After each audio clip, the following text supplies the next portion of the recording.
over the last 3 years, the top 25 overtime earners in the department, 9 have appeared on the list among the top 25 in each of the last 3 years.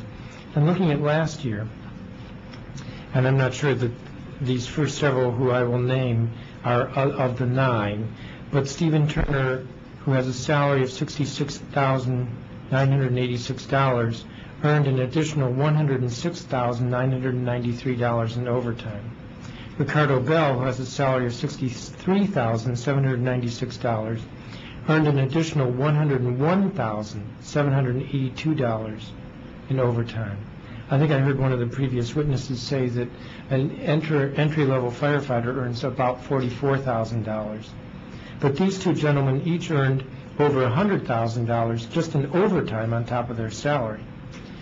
Avil Turner, who has a salary of $99,000, suggesting that she's probably battalion chief or higher, earned $92,000 in overtime last year.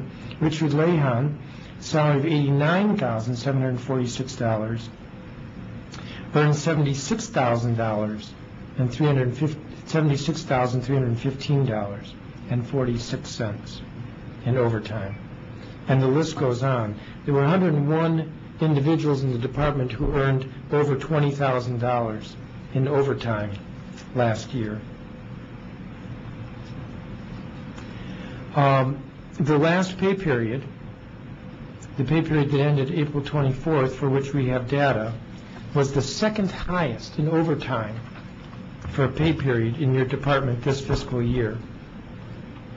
We've known since last December that you were on track to spend overtime at twice what was budgeted.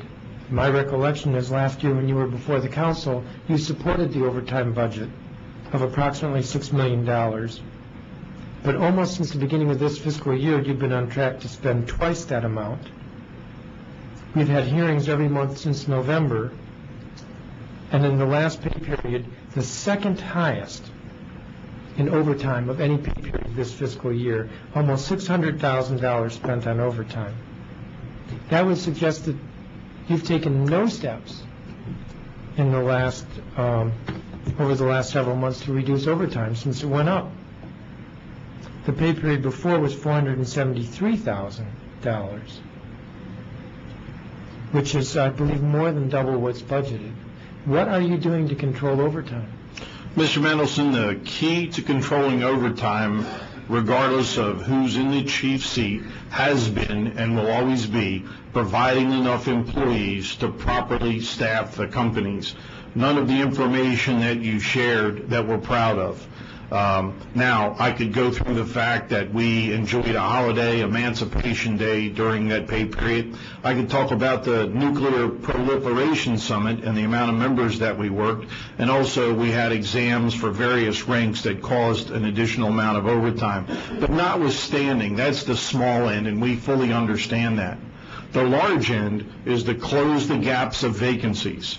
The discussion occurred about a training plan to get folks out of school a little quicker. Well, Mr. Mendelson, during my watch, we've implemented a plan where folks arrive already trained as paramedics. It's our belief that we save $200,000 per paramedic that's hired. We also offer an ARC program. That's a program where we credit folks that have firefighter training as well, again, cutting into the amount of time that they stay at the training center. The goal is to put that member in that seat to begin cutting into the overtime in a real significant way. However, you described the fact that we would be good to go and all of our positions would be unfrozen on October 1st, 2009, as we began this current fiscal year, and that was the furthest thing from the truth. Every single position that the agency had, whether it was a staff position, a paramedic position, or a firefighter position, were all frozen. So as we continue today, we're at a total of 172 vacancies that exist that will simply continue to cause us to have a higher than what is necessary overtime, and that all of those positions are frozen. I've also advised the committee, during my tenure, we've hired 525 people. In one single year, it was 284 hired and trained members. And until we can get back on that plateau, there's nothing that anyone can do besides fill the seats with overtime or close the fire companies. It's not a threat, it's not a challenge, it's not trying in any way to usurp your authority or to take any action that doesn't please you.